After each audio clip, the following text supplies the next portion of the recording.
the AFC West, going through what y'all need to know to make some money on this bitch. So this division, obviously you have the dominant force the last couple of years in the Chiefs and some other teams, mostly the Chargers, on their way up. So definitely interesting to look at, but not a ton to talk about. Remember, just with all these videos, I think drafting for need in general, really stupid. It's always better to draft a better player who actually matters in a position if you don't need it than a bad player in a position just because you need it. Because no secret, fixing or drafting a bad player doesn't actually fix the problem, right? So, first, though, the Denver Broncos. And this is a team that actually has a lot of, especially for this year, a lot of really strong spots on this roster, but are held back by the obvious number one here, which is number one by incredibly large distance quarterback. I'm very sure Drew Lock is not the guy. He's just not good, especially compared to almost every other starting quarterback in the NFL at this point. The Broncos could do a lot better, should have done a lot better in the offseason, but they didn't, and why that's clearly the number one need. Now, but could they be looking at that in the draft? Yeah, but like I said, not going to talk about Drew Lock. He's just not good enough. The next stuff, though, really once you get past that, this is all either longer-term needs or depth situations because, the Broncos actually, as far as their starting players go, are pretty good. Linebacker, this is the most average of the position groups. A.J. Johnson, player who late into his career now, obviously, or a long way out of college, has stepped up and been a decent player.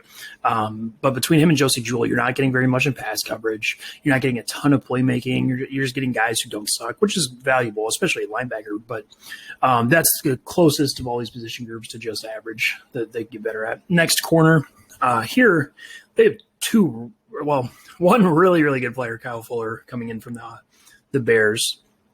And one pretty good player in Ronald Darby, who I still don't love, and I still think has issues, especially as a player who's vulnerable to getting beats that way downfield. But you're pretty good there. Problem is, after that, they're in really tough shape. Michael Ojimudie was horrible last year as a third-round corner, and maybe he gets a little bit better. There were a few things as far as softer or more closer to the line of scrimmage, zone coverage that he did okay at times, but as an actual cover guy, he was just almost never good. And besides him, Parnell Motley, a lot of people liked as an undrafted free agent, didn't really see a lot of him. Don't want to make a declaration of Devontae Bosby, who should not be on the field. So you're really struggling there. And in the slot, too, similar situation, Bryce Callahan, elite player at the top, but then, Esain Basie was a really bad rookie as well. Duke Dawson, never really been a relevant defender in his career, although not quite horrible. So, corner depth especially because if one of those top two guys gets hurt, they're in real trouble just like they were last year. Very clearly the top there. Number 4, tackle. This is more of a question mark than a necessary need, mostly because Juwan James, projected right tackle, signed a big contract when he came over, but has missed effectively the last 2 full years with injury. So we'll see basically if he's good or not. Really, really hard to say in a situation like that. But whether he is or not even, they don't have a lot of depth there. I actually think Calvin Anderson is a little bit okay, a player who played some times last year, but it's a little strong. You don't want him starting for sure, though, is the point. And besides their starters, they need help with depth there. Wide receiver, this one's going to be, I guess, a little bit controversial for people. I think it's should pretty clearly not if you actually watch the Broncos. They have a player I'm very confident in Jerry Jeudy, and a player I'm also pretty confident in terms of KJ Hamler, the 2 rookies they drafted last year, both guys who consistently do positive things. KJ Hamler is a little bit of a drop issue still, but 2 good receivers. Their problem lies on the outside, and like I said, that's the controversial part. But listen, Tim Patrick and especially Cortland Sutton just don't get open very well, like at all. They both fit especially Cortland Sutton fits this ideal picture of a receiver because he's, 6'4", and he can jump out of the gym and all that stuff. But as an actual wide receiver in terms of being helpful for an efficient offense, he's really not there. He's not horrible. He's not even bad. Whatever. He's still above average, sure. But on the outside is where they could afford to get better for sure. Although, again, it's down here on this knee, and I already mentioned these aren't big things at the top, just something to keep to be aware of. Next, center. This one, again, you have a starter there, Lloyd Cushenberry. His rookie was okay last year. Okay, it's a little strong, was mediocre, but you can always do better than a mediocre, especially at center. So a place you could look to upgrade, although I wouldn't suspect they'd be doing that anytime soon. And the last spot, defensive tackle. Still good there. They just lost a little bit of depth. DeMarcus Walker leaving, didn't get a ton out of Jarrell Casey last year. So, but still at the top, Shelby Harris, elite player. Not DJ Jones, DeMarcus. What is his first name? Draymond Jones. There you go. He's pretty good. You sign Isaiah Mack, who's a player I think has shown some things. Mike Purcell, if he's there still, is pretty good. Telling Nagim is a little bit okay. His rookie point is you have guys, you have a little bit of depth, but a spot you could afford to get a little bit better at, especially because, like I said, the rest of this roster is in really good shape at the moment. They're going to get tanked by this first thing, pretty much guaranteed this upcoming season, which is unfortunate, but it is what it is. The Kansas City Chiefs, and this is a roster that, frankly, is hitting the point of what people have been talking about, with quarterback contracts for a couple of years, of really missing some talent, especially on the defensive end. Now, are they still going to be good? Absolutely, because Patrick Mahomes and Andy Reid, but a lot of spots that they can afford to get a lot better at. Number one, tackle. We saw in the Super Bowl. They have one half of a player who can function at a mediocre level of tackle in Mike Rimmers and absolutely nothing else. Austin Wiley absolutely cannot play tackle at an NFL level. They tried that. It just won't work. Maybe you have Lucas Niang, a player who sat out last year, a third-round rookie. Not that I'm going to guess the third-round rookie is going to be particularly good. So, yeah, you need a ton of help at tackle, and you have just nobody on the roster right now who you really want there. So, clear number one. And, frankly, number two and number three here are both really big ones, too. I mean, at edge, you have Frank Clark at the top of your depth chart who's – he's fine. You can definitely start him and have a decent defense, but he's not a difference maker in of himself. He especially as a pass rusher, he's not a super elite guy. I think he's okay, but you really, outside of him, have nothing at edge. I mean, Mike Dana and Alex Okafor, both players who do play the run decently, I will say, and actually I like them in some respects, but as depth guys, not as starters. Now, they've been getting away with no pass rush from one edge for a couple of years, being that they started, Tano Passanio for a while. But it doesn't mean they can't get better there or shouldn't get better there. They really, really should. And, pretty clear number two there. Number three as well. Only reason this is three, despite being the worst of players that are worse than the edge players they have, but it's just a less important position. You have Anthony Hitchens, who – barely functions as a starting NFL linebacker. He's really, if he was on a worse team, he would get a lot more flack for how bad he is. Now, I know a lot of people understand how bad the Chiefs linebacker situation is anyway, but definitely a thing there still. And besides him, Willie Gay, who was mediocre as a rookie. He was not good to start with. He got a little bit more comfortable as the year went on and started to do, a little bit better, but he still wasn't really good. I know a lot of people liked him out of the draft, said he was going to be something great. And, maybe he'll grow into that. I don't necessarily think so. He didn't show any real flashes of brilliance to me, but outside of those two, again, you have absolutely nothing. Maybe Dorian O'Daniel, a younger player from LSU who's never really played in any meaningful capacity on defense, but huge deal there, and they're going to suck again, very likely, at that spot as of now. Anyway, corner too. Listen, I like their top guys actually decently. Travarius Ward is good. Rashad Fenton's pretty good. L'Jarius Sneed was great as a rookie, and they even have a guy in Antonio Hamilton I think can play in the slot at least a little bit. But past those guys, you're down to nothing. Then you're maybe looking at their next corner up being DeAndre Baker, the armed robber from the Giants, who was horrible when he played for the Giants 2 years ago. So, yeah, you're okay at the top, but if someone gets hurt, you're going to create a gigantic hole. So that's another one.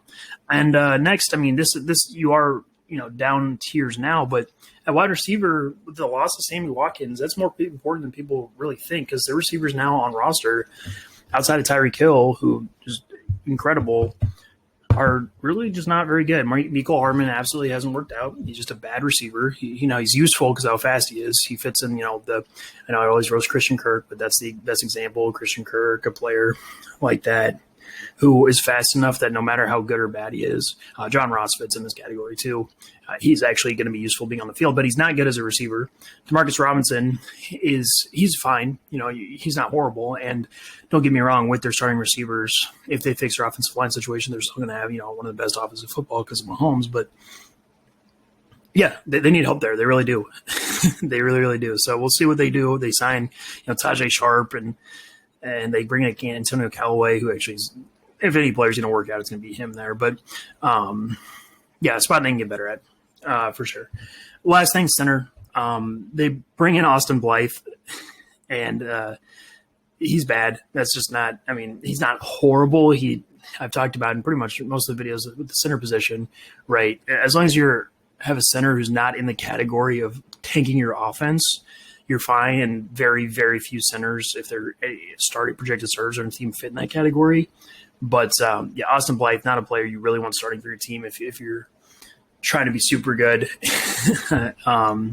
Super Bowl good, and yeah, he's just not good. Basically, that's another spot you can get better at very comfortably. So yeah, the Chiefs, I mean, they're still going to be good because of the top end, but way more holes on the roster than there have been in the last couple of years. And then the Raiders, and this is another team with a whole ton of holes, especially on the defensive end. Number one, you have to be good or decent at corner in the NFL in the modern era, and the Raiders really are not right now. So you have Trayvon Mullen, who actually is okay against certain types of receivers. He could guard Cortland Sutton of the Broncos, for example. But you match him up with Tyreek Hill, you match him up with any receiver who's actually a good player who has the levels of agility or speed, and you're kind of screwed. And past him, you sign Rasul Douglas just today, I believe, or maybe yesterday, who is a player that's fairly similar to Mullen, just a lot bit worse. Another player you don't want starting and can't cover actual good NFL receivers. Damon Arnett was horrible as a first-round pick. You have nobody in the slot who's proven anything. Maybe Amik Robertson was a rookie last year, show something. Didn't really last year, barely played though. So yeah, you need to be good at corner, and the Raiders are very far from that as of right now. Clearly number one need. Number two, linebacker, also a big need. Corey Littleton, could have told you that one wouldn't work out. Just not a very good player. Give him a big contract. It's a mistake. They have Nick Wiatkowski, who came over from the Bears and was, okay. He's one of these middle linebackers who really lacks range or coverage ability, but can at least play the run okay. That's not a very useful thing necessarily, but whatever. And then Nicholas Morrow, who should not be playing, is projected right now to be their third linebacker. So yeah, you have almost nothing at linebacker too. Free safety, you have nothing there. Re-sign Carl Joseph, who's a actively bad player in coverage. And maybe they're going to try Jeff Heath again back there, who, while he can make some plays, especially the close line of scrimmage you get as an actual down the field safety, is pretty bad. So another spot on defense, it's just a black hole right now, which generally positive for the Raiders. They love the black hole, but not with these positions. Tackle. There, I will say there's a pretty big drop off in how much a need these things are. Those top three gigantic ones. Now, you at least have players who you can get away with starting. I think a tackle. One side, pretty sad. Colton Miller's a good player. Other side, we'll see. Brandon Parker, I think, is actually okay. If they move Denzel Good back out there, I think you can get away with a combination of those two. I pretty much guarantee you could, but definitely a spot you could still get better and or add depth. Edge, bringing a ton of players here, and I do think they've done a really good job of addressing it. They're still not elite or anything, hence why it's on this list. But between Jan Ngakwe, Max Crosby, Cleveland Ferrell, Carl Nassib, Solomon Thomas. I mean, you got something there for sure. David Irving too. You got something there. Not that I think it does miss that top end. It actually reminds me of a significantly upgraded version of what the Falcons have at defensive end in terms of one pretty good speed rusher combined with a lot of guys that play the run well. And again, the Raiders are a lot better, but is missing the high end talent there. Wide receiver. Fairly similar, to be honest with you. Now, I love maybe of all the offseason additions, the addition of John Brown. I mean, John Brown is an elite receiver who's been super undervalued for 4 or 5 years. A player who is pretty much in the category of like a Robert Woods, in the same vein as a Stephon Diggs, not as good, but those types of receivers who are the most valuable in the NFL because they're open all the time, all across the field, and they add him for basically nothing, instantly the best receiver on this team. That's a really good addition. And they have other guys, Henry Ruggs. I spoke about receivers who are fast enough that it doesn't matter how good or bad they are the rest of the time. Henry Ruggs very clearly in that category too, although he showed a little bit more than those other horrible receivers. But you have him. You add Willie Snead, who's okay. Brian Edwards did some okay things as a rookie last year. Hunter Renfrow, pretty good slot guy. I actually think Zay Jones doesn't get enough credit. Most people think he's so bad because of what he did on the Bills. He's actually okay. They have spots of receivers. We saw last year that they can succeed. They had a top 5 offense pretty much most of the year with worse receivers than they have here. So definitely stuff to work there. But again, a spot you can get better at. Center, I think they might have the guy on roster and Andre James to play center, at least for the next couple of years. We'll see. They add Nick Martin. Please don't play him. But another spot, again, really just a theme with the Raiders. Spots you can get better at, and then some gigantic holes at the top. The last thing, this is by far the least on here, defensive tackle, just a depth thing. You have Jonathan Hankins, you add Quentin Jefferson, but past them, not much talent. Kendall Vickers is whatever. Matt Dickerson, not very good from the Titans. So definitely spot you can get better, just not near compared to all the rest of these. And then the Los Angeles Chargers. And of all the rosters in this division, this one definitely has a chance to be the best, although still some holes that they do need to fix for sure. So number one here, by far, very similar to the Chiefs. They need a starting caliber tackle. They have one, Brian Bulaga, who's good, but is injury prone. And past that, Matt Filer listed as a guard. I would suspect that's where they plan on playing him as of now, bring over from the Steelers. But at left tackle, you look at Trey Pipkins, who isn't quite horrible, but not a player you want starting. Storm Norton, who you certainly don't want starting, player from the XFL who did not perform last year. So, yeah, you need a spot there. No question. That's the number one thing by far. And if they add that, you're looking at a very elite offense. But you need to fix that first. Next, corner. And this is a spot, I think, on the Chargers' defense. Just kind of most of the defense has this issue a little bit where their talent drain has been fairly significant over the last couple of years. You go from a really good corner room to, at this point, not so good. Michael Davis, player who they re-signed, rewarded him for a lot of hard work, and he's a good player. I like that a lot. Is he a number one corner? You probably don't want him to be, but past him, you're now looking at a lot. Charles Harris is not very good at this point in his career, gets burned way more than his reputation would indicate. Who else they're going to play on the outside, I'm not sure. Brandon Faison, I would guess, from Virginia Tech, it would be the starter now, who's actually not horrible either himself, but not a player you probably want starting on the outside. You have Tavon Campbell, a player who did a couple of okay things from the slot last year, but you really need help at corner, and I think that's kind of a little bit underrated with this Chargers team. So we'll see. That's a big one. Now, they do play a style of zone coverage where they don't lean crazy heavy on their corners at this point, but definitely important. Next, defensive tackle, pretty good at the top. Justin Jones is a really, really good player. If you want a name to watch on defense, that one, he's already pretty borderline elite, really good. But Justin Jones, defensive tackle, really good. Past him, though, you have guys who can play, between Damian Square, if Linval Joseph, is still at a place where he's going to be getting snaps, he's fine. Cortez Broughton, Braden Fajoko did some nice things as a rookie last year. But you can definitely still add depth, and even high-end talent, never is going to hurt like that. And I'm mentioning, by the way, I should mention Jerry Tillery, I consider as an edge at this point. They really figured something out towards the last half of the year last year when they moved him outside and played him similar to how the 49ers were using Arik Armstead or Solomon Thomas, and he went from a pretty actively bad defensive tackle to a pretty actively good defensive end. So I just want to mention that in case you're looking for his name. So next, guard. This is more of a depth thing. They have starters in Matt Filer and Ode Ibushi, who you're going to be fine with. Past them, though, really need help. And easy spot to add, but definitely a thing. Next, linebacker, same thing. Your starters are fine. Kenneth Murray was the best rookie linebacker pretty comfortably last year. You have Kaiser White, who I actually would argue is okay. Drew Tranquil's coming back from a bad injury, pretty decent player. So you're mostly okay there, but you could definitely afford to add some depth. Edge rotation, very elite at the top. With Joey Bosa, one of the best in the league. Like I said, Jerry Tillery, they really found something there. You have Uchenna Nwosu, you add Kyler Fackrell. You definitely have guys there. But can always afford to get better. A lot of those guys either playing a little bit out of position, are injury prone, or older. So a spot that you could add. And the last thing, safety depth. We saw what happened when Derwin James got hurt last year. Their backup strong safeties were real struggles at points, and definitely a spot you can add, but not a huge deal if Derwin James is back. Obviously, not a player that would even see the field, whoever this depth guy is. But yeah, the Chargers, I mean, they have a chance to be really good. Like I said, really, really good, but still some holes in the roster, just like the rest of this division. But AFC West, definitely an interesting one.